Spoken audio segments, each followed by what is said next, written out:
Assalomu alaykum hurmatli Begum Suvodiy YouTube kanalimiz a'zolari. Mana bugun 12-noyabr chorshanba kuni. Bugun Namangan viloyatini Chortoq tumaniga G'ofur aka Begum so'ragandilar 3 tunda. O'shani hozir yetkazib berib jarayonlarni sekin iloji boricha to'liq tarzda yoritib beramiz. Bundan tashqari Begum so'raganlarning hisobiga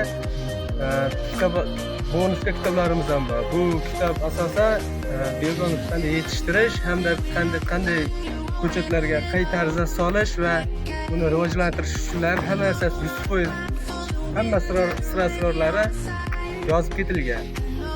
Undan tashqari Begumlarimizni kilosi 1,5 ming so'mdan bo'lib, holati ideal, o'ta ham dahshat tarzda bo'ladi. Operator opkangda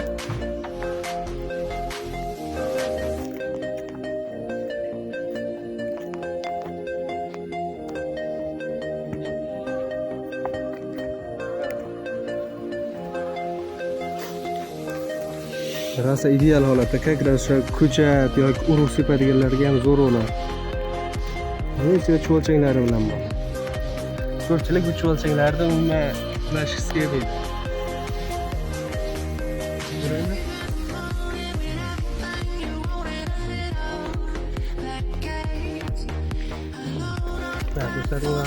Qo'llar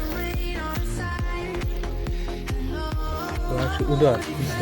Assalomu alaykum hurmatli Begum Suvodiy YouTube kanalimiz obunachilari. Mana Xudoga shukr, biz ham 3 tunda zakazimiz Chortoqqa yetib olib kelib berdik. Endi bularda asosan bodom ko'chatlaridagi solishlar ekan. Endi bular ko'pchilik qay tartibda solinadi deb o'ylasa kerak. Bularni endi birinchi marta ko'rib turibman qanday holatga ketganini. Endi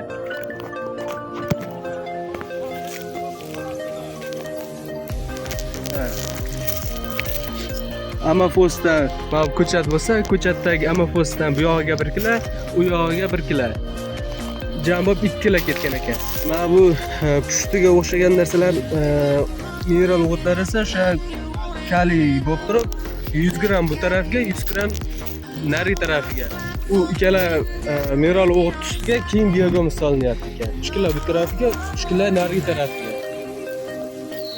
Shunda jami hisobda 6 kilo bitta ko'chatga 6 kilo Begumimiz, 2 kilo amafoz, 200 gram kaliy solinyapti ekan.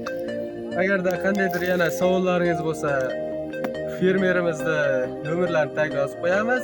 Agarda Begumimiz kerak bo'lsa, uni ham nomerdan chap tarafda tepaga belgilab chiroylab qo'yib qo'yamiz.